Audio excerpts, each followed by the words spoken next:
Good morning. All right. All right. Good morning. Happy New Year. That is the first thing to say, right? Happy New Year, everyone. I'm just kind of settling into the energy of today, making sure all the tech works. I know a couple of you are going to come in. I know it's a little bit delayed. I know some of y'all might be sleeping because you did some things last night. You had some fun last night. And that is all right. I was live yesterday on Instagram. Not sure if I'm live today on there, but we'll see. I'm gonna let it do what it do. We're gonna rock out today.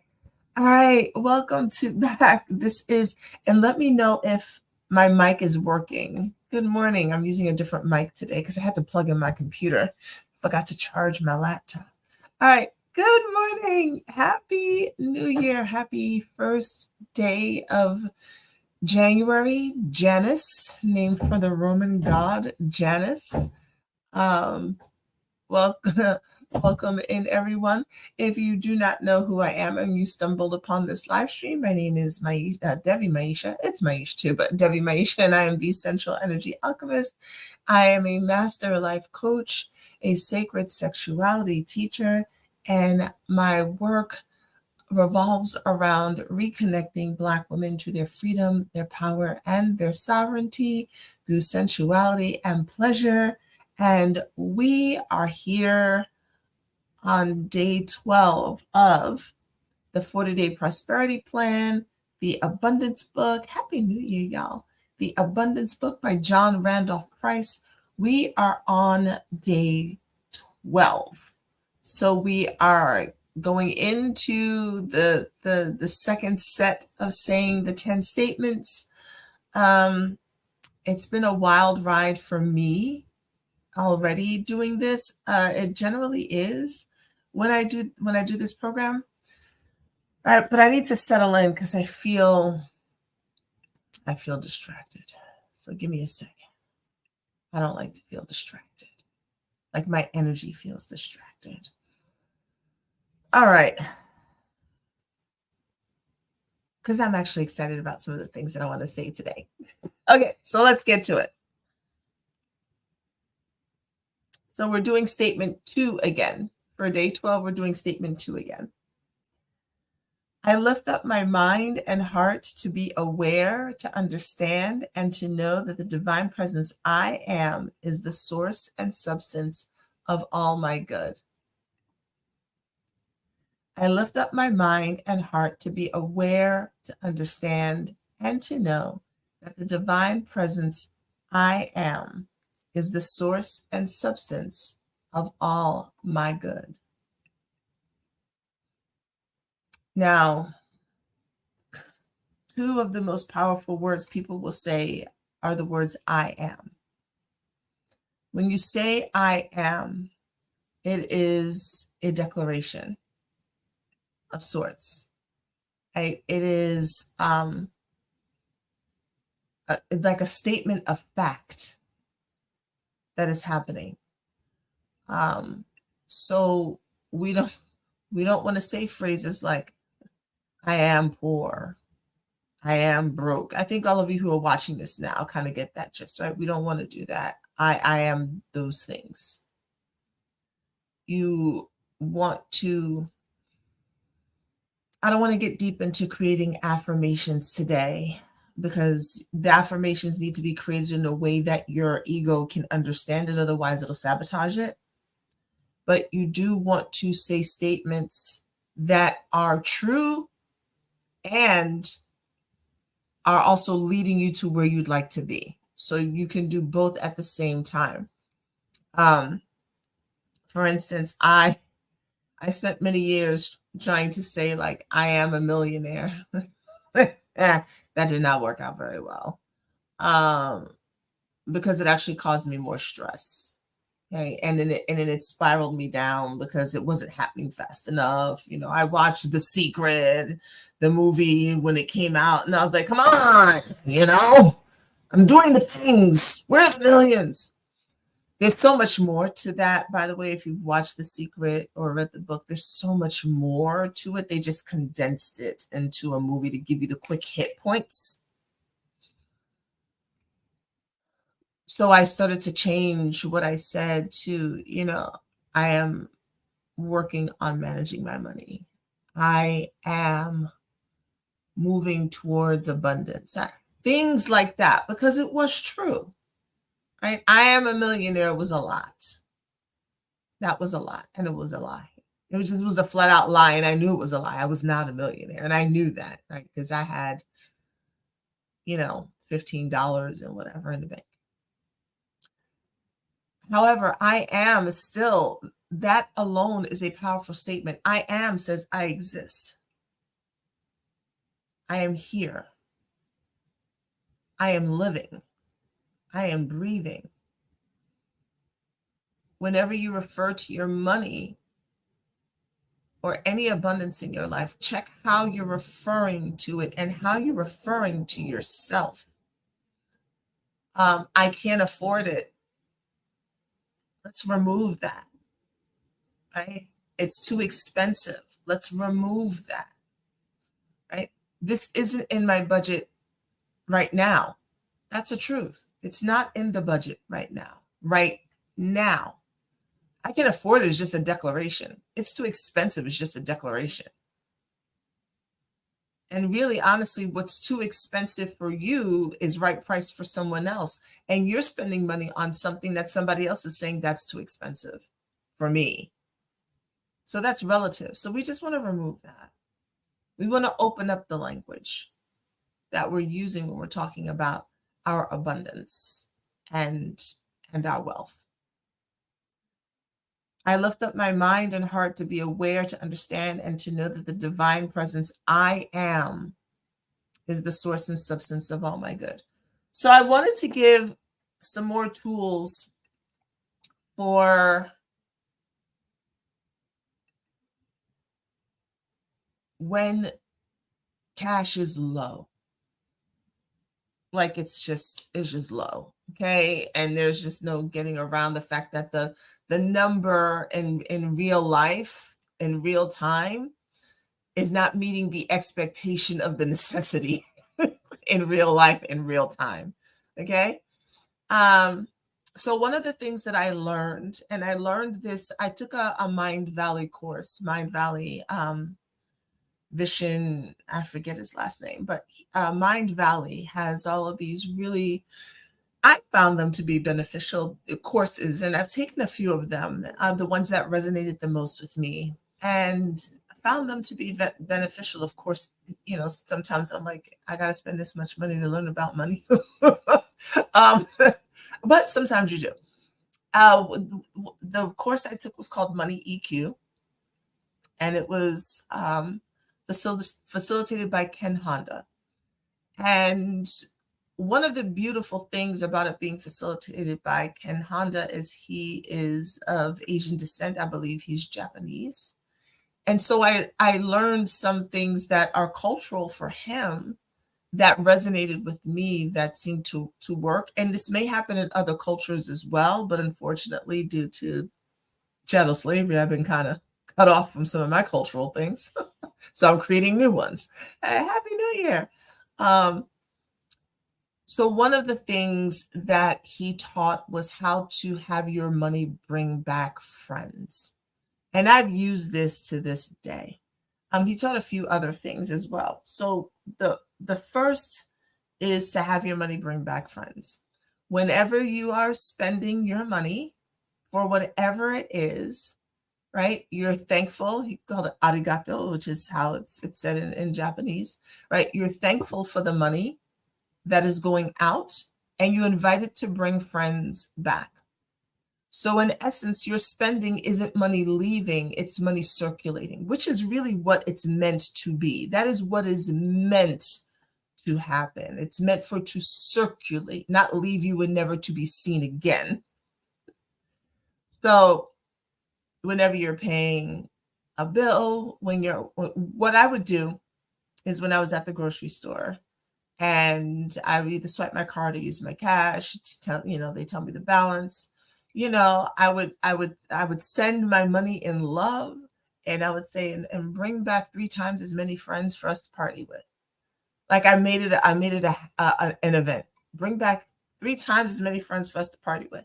The more friends you bring back, the more we can have a good time.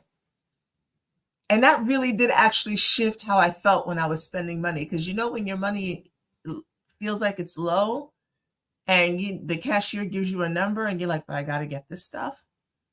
The feeling of ugh, and we talked about us being vibrational beings. That feeling of ugh sets up a vibration of ugh. It cuts it off. When you send out the vibration of, oh, enjoy, and bring back friends, and I know you're coming, it sets up a different vibration. It opens. Money is a currency. It is an energetic expression of your inner world. That's why money is not your supply. Money is an energetic expression of your inner being. Okay? So I would spend at the store. I would ask my money to bring back friends. When bills needed to be paid, a lot of times we are not thrilled with bills. We wish they didn't exist. I got to pay this car note. Got to get this money for this insurance. I got to pay for my StreamYard. And when we do that again, we close off the vibration. We contract against the flow. We contract against the energy. So when I was paying something, I would say, I would be thrilled that I could pay it. I could pay it. Even if it felt like it was tight in someplace else, I could pay this. Got the car note paid. I got my car. Let me go for a drive. I got the car. I got the insurance paid. Let's roll. Let's go see something new, fresh, fun. Let's go check out trees. Let me take a drive upstate. Let me go across this bridge that I love. This is when I had a car. Let me go across this bridge that I love. Let me not just pay for my car and let it sit. No, let my car take me places. Let me bring some joy into the equation. Something else just popped into my mind that totally flew out because another thought popped in. Give me 1 second. The thankful, the joy, it'll come back to me. One of the reasons this works is because the same way you learn through pain, you learn through pleasure. When we talked yesterday about how we learned certain things about money based on our parents and our grandparents, how we learned what we could or couldn't have, usually rooted in pain. The same way you learned lessons in pain, you can unlearn, relearn, or learn through pleasure. This is the essence of sex magic, by the way, which I will get back to teaching later in the year. This is the essence of sex magic. You can, the same way that I talked about how you had an experience and your nervous system took in the information and was like, nope, we're going to avoid that. The same as this, you can do the same thing to open up your nervous system to go, yes, I'll take more of that, please. Yes, oh my God, more of that. Oh, can I please have more of that? This is also the essence of orgasmic living. When I talk about orgasmic living, I think about when Harry met Sally. I know she was faking an orgasm, but just the very idea of her just being enthralled, right? And what did the woman who, if y'all haven't seen that movie or that scene, the other one, what did she say? I'll have what she's having. I want that good feeling. This is how we start to shift the money feeling when it feels like it's low, when it looks like it's low. One of the other things to do is to pair. What we're doing is pairing money with something that feels good. the doing those things together begins to intertwine it. So instead of money having this effect of feeling like trouble, of feeling like failure, of feeling like shame, of feeling like stress, it starts to shift it into something that feels pleasurable. Even the bill becomes pleasurable. And I tell you, if your mind does not quite grasp the concept that changing the energetic force and flow begins to shift how the money shows up in your life. There's a saying, scared money don't make money. Why? Because when you're trying to create out of desperation, starvation, stagnation, and scarcity,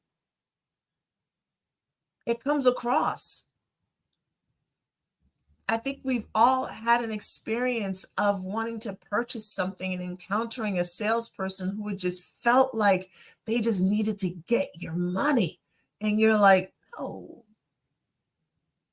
Versus someone that you're talking to who was just open and it was conversation and it felt like a friend. And you were like, oh my gosh, yes. And without them even saying anything to you, you were like, how can I get this? They were open. They were just inviting. There's a difference. That same principle applies to your actual money in real life. When you are stuck in that place, scared money don't, like, it's not coming. One of the things that I would do when the currency that I had wasn't quite flowing the way I wanted it to, and the number didn't look like what I needed to meet my necessities, aside from orgasmic pleasure, which there's a lot more to that. We don't force orgasms to happen. That's just to make our money different. That actually is not helpful either. There's a science to it. But one of the things that I would do is I would dance. I would move. I would go for a walk. I would move literal energy. Because we already talked about how we're vibrational beings. We're this thing encased in this shell. But we emit a vibration.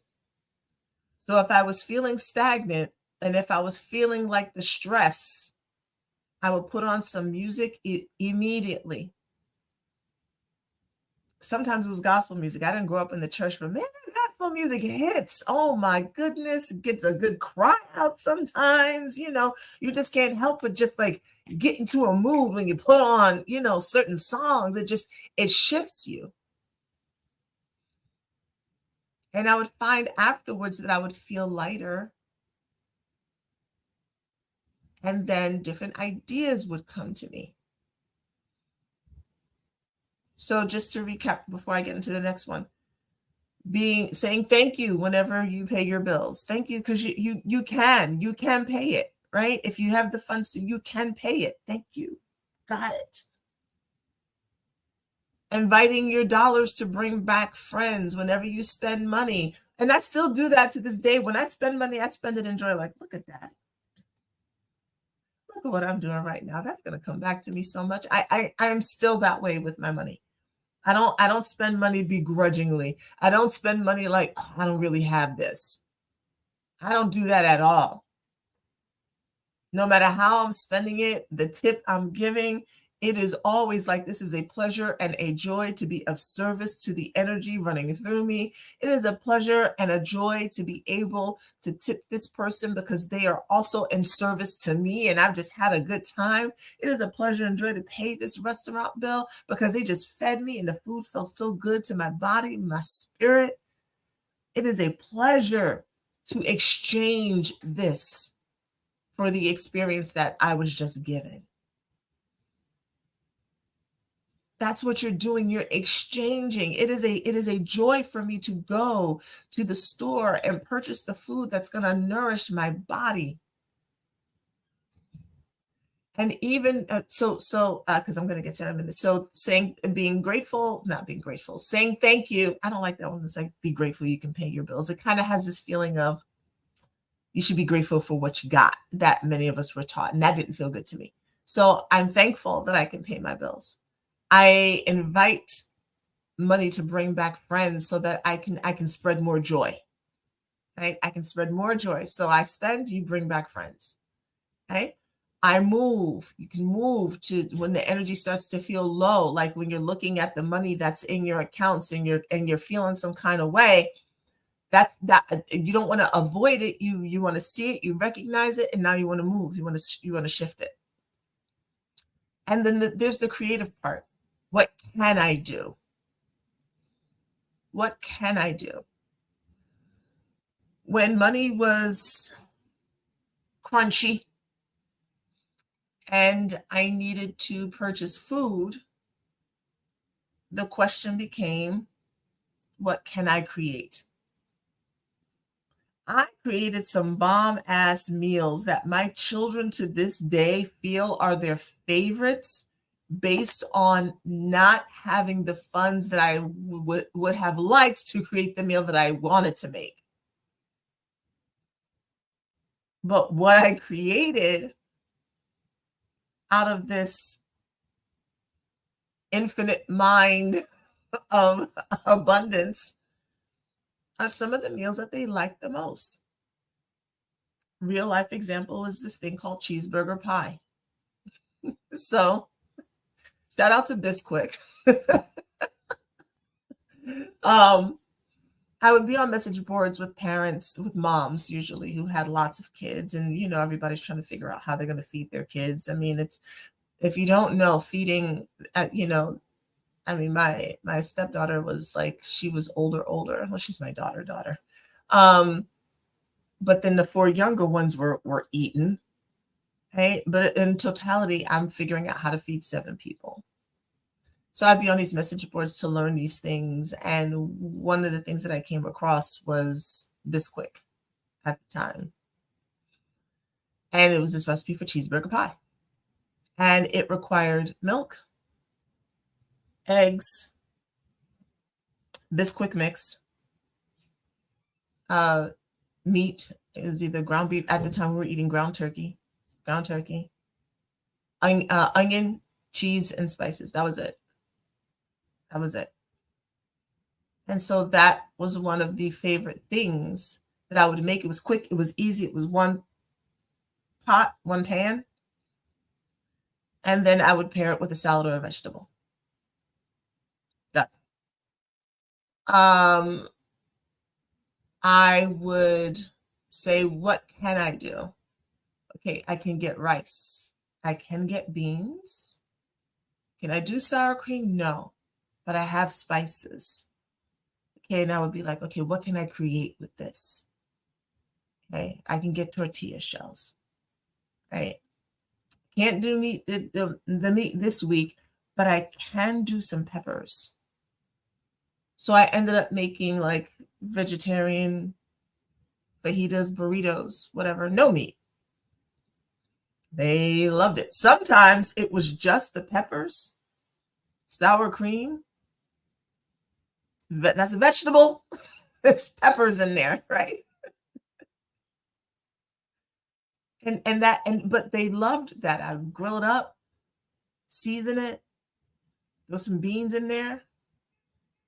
I'm giving you all some practical things because sometimes we're reaching so far ahead. Like it wasn't steak time. That wasn't steak time. Or that just wasn't, I wasn't living in that particular flow at that time, right? But what can I do? I used to make muffins. To this day, they still love the baking. I would bake muffins. This was breakfast. Man, when Wick gave me eggs and milk, I got to baking. Any recipe that called for eggs and milk, They gave me peanut butter. I made peanut butter cookies, peanut butter brownies. I got creative with it. What can I create that is nutrient dense that we can have for a few days? Right? But I was able to get creative with it because the question was, what can I do? Not, I don't have enough. Okay. Mac and cheese and tuna, it's a favorite. There you go. Right? And I want to give out these practical things because there's a way to that. I'm a big believer, and I'm very woo woo, y'all. But do you not see behind me? I am very woo woo. I am all about the energetics, and I am all about shifting the energy through the body and doing it in the most sensual way possible. And then there's what the brain sees. And sometimes the mind hasn't caught up yet to the woo woo, right? And when we try to convince ourselves of the while the mind is like, that shit is fake. It it makes for an extra fight. That's one of the lessons I learned. It makes for an extra fight.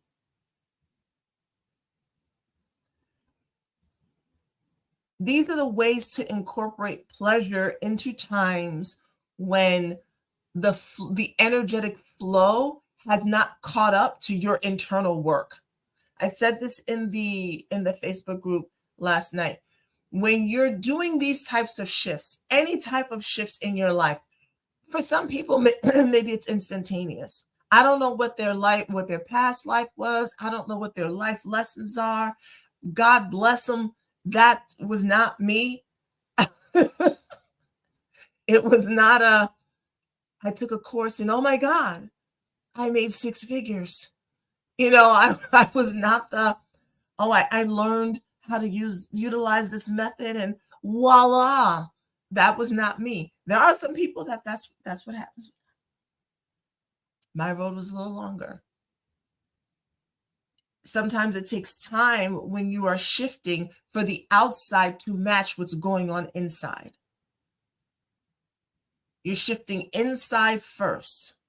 All of this is an inside job. I don't care if it's your money, if it's your relationships, if it's your sex life, if it's anything. It starts internally first. And then your environment, your outside world becomes the reflection of what is happening internally.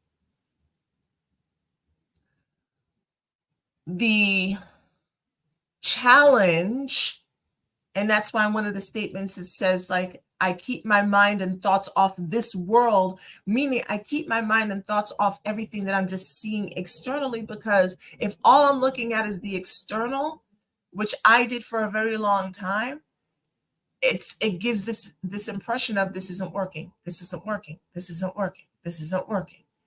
Nothing's changed. It's been 3 months. Nothing's changed. It's been 6 months. And every time I do that, I set myself back. I could have been moving forward. I set myself back. And this is where the faith comes in. Whatever your belief is, this is where faith is that belief in what you can't yet see.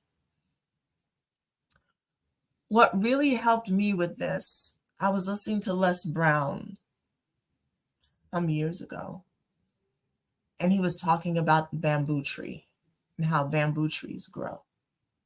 And I had also learned about how lotus flowers bloom. Lotus flowers bloom in the worst, like not the worst, but in the mud. The lotus is such a beautiful flower, but it blooms in the mud. So Les Brown was telling the story about how bamboo grew, and I never knew this, but bamboo stalk, you plant the seed and you don't see anything for 5 years. Nothing. Not a leaf, not a nothing. I didn't research this. I'm just going off of what Les Brown said. Just so y'all know. That's what he said was, you don't see anything for 5 years. And then after 5 years, the thing shoots up. Bamboo. But for 5 years, it's doing its work in the dark, in the dirt. So don't feel discouraged as you continue on this 40 days. Don't feel discouraged as you hear people in the Facebook group talking about things that are happening and you're wondering, where's mine? Keep your mind and thoughts off this world. Yours is for you. Theirs is for them. You don't know what their life is. You don't know what they've overcome. You don't know what they're going to go through. You don't know what fortitude they need now to prepare them for later. That may not be coming to you, that you may have more time to get things together in a different way. You don't know, and we never want to compare because comparison is a thief of joy, right? We don't need to compare. Your journey is for you. You keep your mind and thoughts off this world. You find the ways to create the pleasure in the situation that you're currently in. It begins to shift you again, just like you learned in pain, you learned in pleasure. So again, the things you can do, like the actual practical things you can do, aside from all the extra woo-woo stuff. Whenever you're paying your bills, you say thank you. Because you can pay it. Thank you. Got that paid. When you spend your money and you send it out, tell to bring back some friends. 2, 3 times, 4 times over, your choice. Bring friends back with you. We can do more with more of you. Right? Move your body. Move in some way when it starts to feel like it's feeling tight. Don't sit and let that energy just fester in you. Get up and do like 10 jumping jacks. Go for a walk, stretch, dance. It does work. And what can you do? I have, this instead of, thinking about this is how much, I only have this much money. Okay, this is the energy that is flowing to me at this moment. What can I do with this? Is a very different feeling than I only have this much money. I don't know what to do. I only have this much money. It's not enough. This is the energetic flow that is currently coming to me. What can I do with this? What can I do with this energy? Let's see. It's different. All right, statement 2.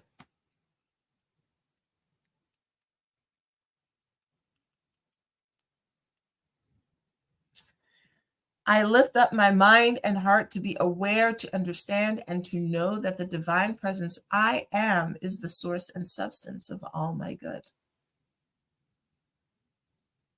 I lift up my mind and heart to be aware, to understand, and to know that the divine presence I am is the source and substance of all my good.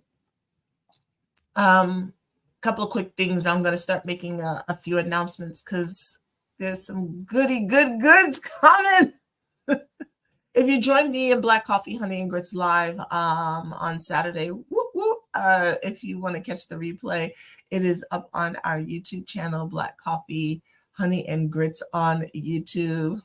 You're welcome. Yeah, that bamboo example really shifted my mind. I was like, oh, okay. Well, let me keep going. It just might take some time. Frustrating as it is. Let's be honest. You can catch us on our YouTube channel, Black Coffee, Honey, and Grits over on YouTube. I have a class coming up January 9th, ladies. It's going to be an introduction to vaginal mapping.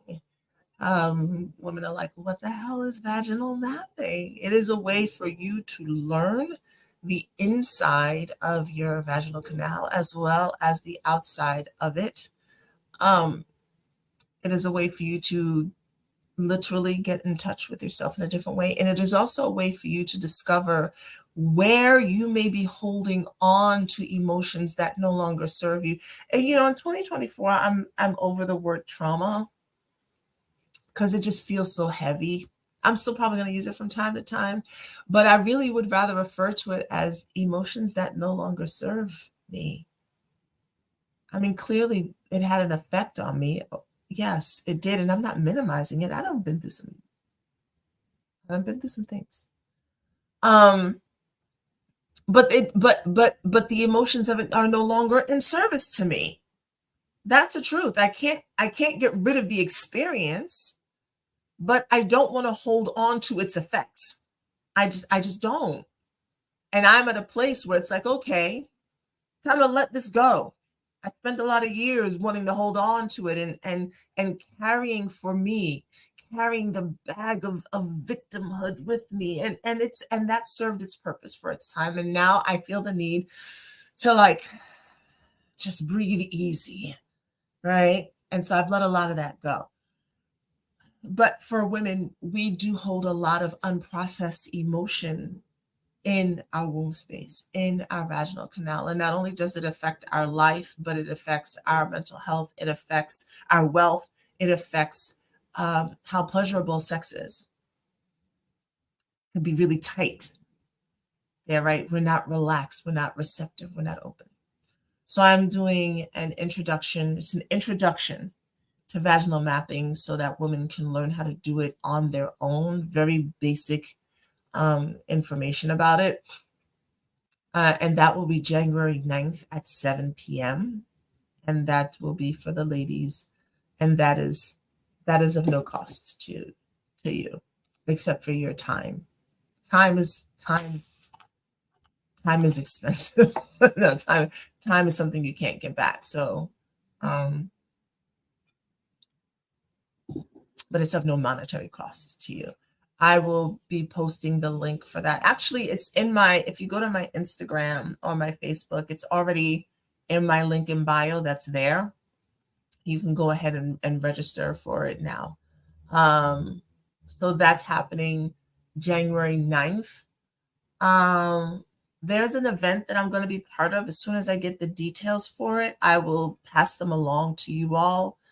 It's going to be around sensuality for Black women. And I will, like I said, as soon as I have all the details, I will pass them to you. Just need to confirm some things. I'm looking at my whiteboard. And January 22nd through the 26th, I'm going to do a little 5-day something for the ladies. And it's going to be around your sensuality. It doesn't have a name yet, but the 22nd through the 26th, we're going to meet for about an hour on Zoom, and we're going to delve into our sensual pleasure, and it's going to be fun. And lastly, starting next Sunday on my YouTube channel, YouTube only, I've coined this year the year of pleasure for Black women. It is an 8-year. We are bringing the pleasure. On YouTube, I will be delivering weekly pleasure tips. The plan is to have them out on Sunday so that you can get your week set up right. I don't want to, I was going to put it on Monday, but everybody's already going. I'm going to put it up on Sunday so you can start your week off right, because we're talking about all this abundance and feeling into it. Let's find ways to carry that over into other areas. So at the end of it, you'll end up with 52 tips, because it'll be once a week. Well, this is a leap year, right? 53 ways to incorporate more pleasure into your life, and you'll be able to practice each week, whatever that tip is. But that will be on YouTube, so you'll want to go ahead and subscribe to my YouTube channel, which is Sensual Energy Alchemy. Same as everything else. So those are the things that are coming up in January. I have more, but let's just stop there. And of course, this. All right, we still have a whole month left to work through the statements. So I'm excited about it. If you would like to book a consultation call with me, you can. That is also my link in bio, so you can go ahead and do that. All of the information. I don't think I even have it up here right now, because I didn't put it up here. But all of the information that I'm talking about or will be talking about will be able to be found at this link that I'm typing in right now, that I'm making sure I spell correctly. Okay. Everything can be found there. Okay. To register for the free class on January 9th, to book a consultation, my YouTube channel, all of that can be found at link.bio/sensual energy alchemy. Okay. All right. So I will keep up with those announcements just for those who may be joining at different times and or may have missed a day. I don't want them to miss out on all of the goodies that are going to come, especially the freebies. Don't miss out on the freebies. All right, you all. Happy New Year. Enjoy. I will see you back here tomorrow around 9-ish for day 13, feminine energetic day, the number 13. Take care. Welcome to 2024.